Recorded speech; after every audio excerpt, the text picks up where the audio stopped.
Welcome to Whachacha's Tabletop World, a channel devoted to the love of board gaming. My name is Sweetness Whachacha, and this is a playthrough of the first adventure for Magic Maze Tower. Now, this is a spoiler-filled game because there is one solution to the puzzle, so by watching it you will invalidate that, but if you still want to just get an idea how the first mission plays, well, tune in.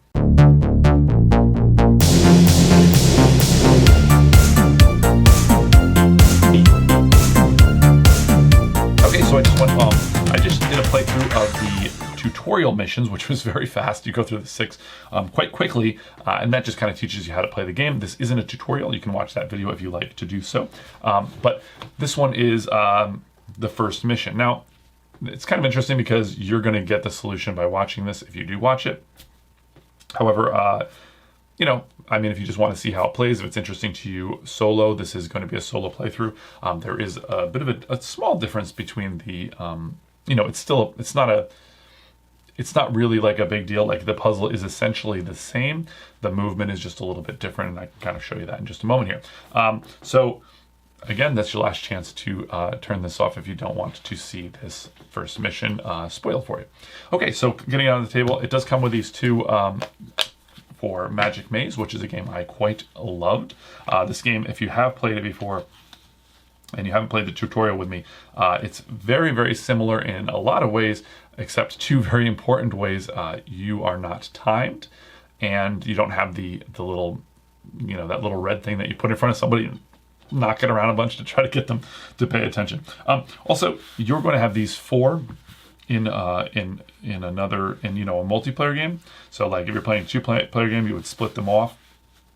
You know, 4-player game, each of you take one, and you can only move the pawns in your direction. However, you know, again, like it doesn't really change things too much. Like, you know, you all just have to be on kind of the same page. However, we won't need this, but the puzzle will remain exactly the same. Okay, so we're going to take our stack here and we're going to look for number 1. Now, normally I play these games ahead of time. I'll play a game and then I'll play it on camera, so I have a bit of a familiarity with it because I like to, you know, be able to, you know, play the game with ease and an understanding. However, this is a game once you kind of know, you know, and so I hope you'll forgive me as I'm kind of I might be a little more a little not quite as, you know, fluid as I might normally be. And you can see there I didn't say that very well. Okay, so we look for 1, 1, 1, and 1. Okay, now this stack of other tiles, it's pretty cool. I wonder if they'll make a way to make more use of those. I doubt it since they're all puzzles. Okay, so these are our 4 missions that we'll play. Then we're going to turn them over and make one big dungeon. So it doesn't matter what order we do them in. So we're just going to randomly kind of start here. So let's put these off to the side just for a moment. This is sort of our cheat. I don't know as we really need that too much. And these are our people that are stuck in the dungeon. Now, this, like Magic Maze, you know, there's this group of adventurers, you know, this elf, dwarf, barbarian, and wizard. Now the little sister of the wizard is here, the mage, excuse me. There's a sort of interchangeable words for most people. Excuse me. So we're gonna we're going to be playing these guys. They've been caught in this tower. I mentioned last time my love of those sort of games, video games, going up through the levels, and movies like The Raid Redemption or Dread, really super awesome movies where you're kind of like, it's like you're fighting your way up. So we were fighting our way out and up, and this is the first of the 15. Okay, so here we go. We're going to set this up using these symbols here. We are going to put our people on here. Looks like she's not in this one, so we're not going to worry about this. Everybody has to get on. Oh, we don't have an armory. Now, usually there's an armory that you have to activate. It looks like we just have to get to the exit. So this goes to this door, this goes to this door. Okay, these are just reminders of how to play the game. So let's take a look here.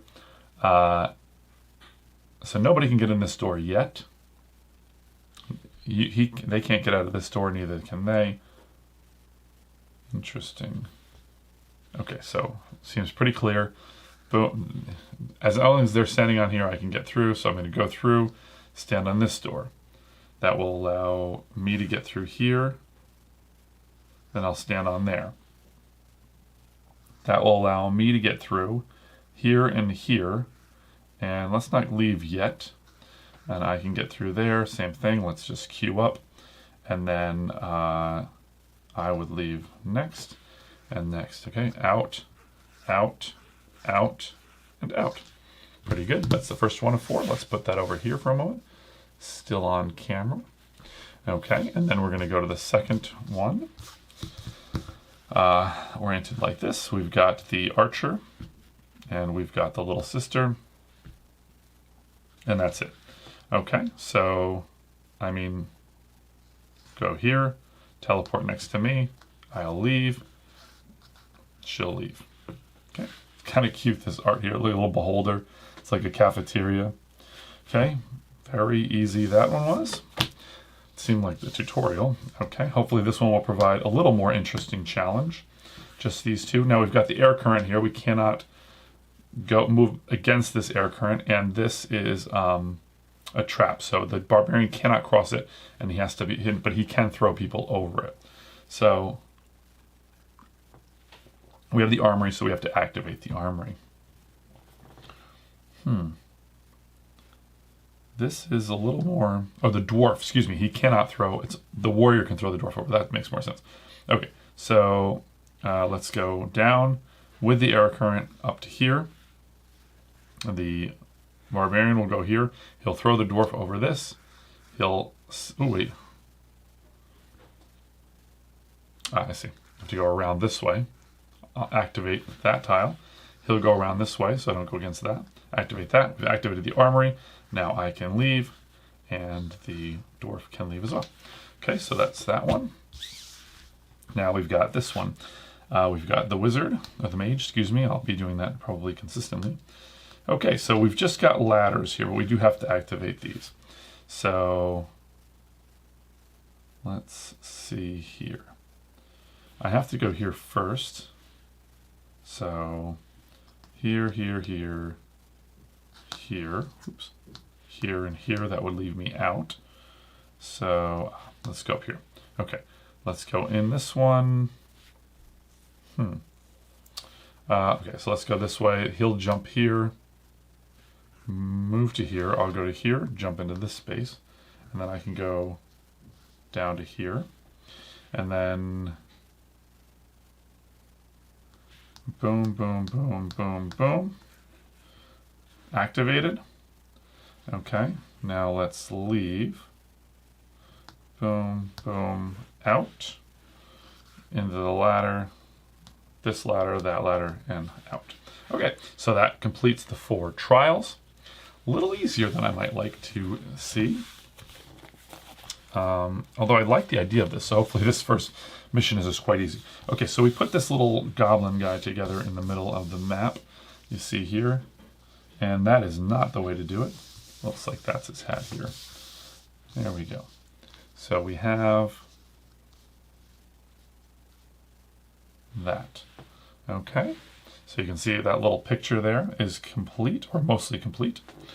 Okay, so let's put our guys on the starting position. There's our barbarian. Here's our wizard, our mage. Here's our elf, our dwarf, and the little sister. Okay, so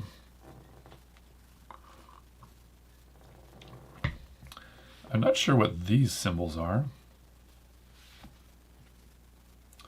I wonder if it says anything in the instructions, because I don't remember seeing those symbols at all.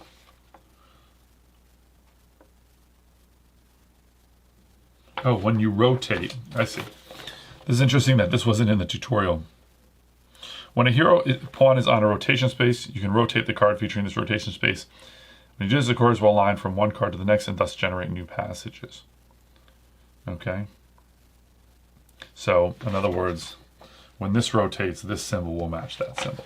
Okay, that's interesting that they had this whole, well, not complex, but whole, very, well thought out system of like teaching of the game, but not really with the tutorials, with the rotating. But I guess you need all 4 tiles, so that's probably why they did that. I mean, I can just leave, but I don't think that's a good idea yet anyway.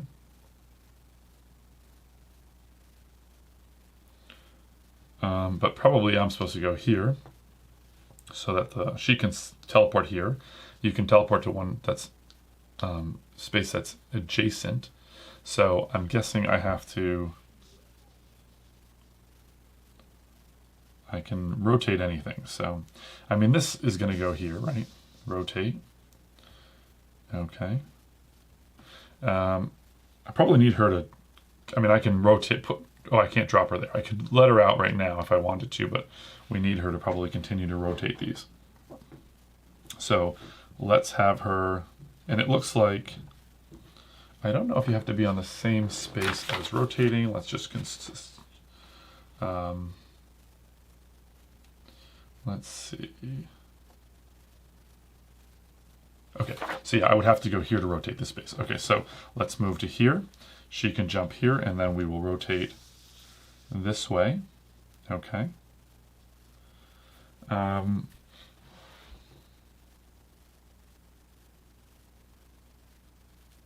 I mean, it seems like these two can leave right now.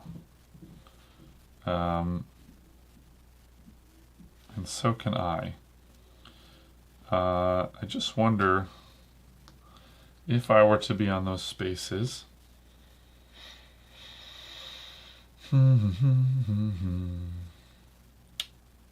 So I need to rotate this card this way. So the wizard can come down to leave. However, she needs to be able to leave first. Okay, so before we do that, I'll move here. She'll teleport there, and then I'll move down here, and we can all leave. Okay, well, that was a very, very quick. It's interesting. I like that whole system. I like these little guys. The beholders, it looks like they're in the pool. That guy's playing some video games. The goblins, he's playing video games.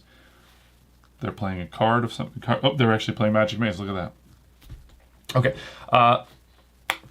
I like the puzzle of that. Hopefully they get a little more interesting, a little more chunky. Yeah, that was a very fast game of the first adventure. Hopefully you enjoyed that, or it helped you to understand whether or not this is something that you would find interesting. Again, maybe a little more discussion and waiting for people, if you have, you can only move in those specific directions. But thanks for watching, and I gotta roll.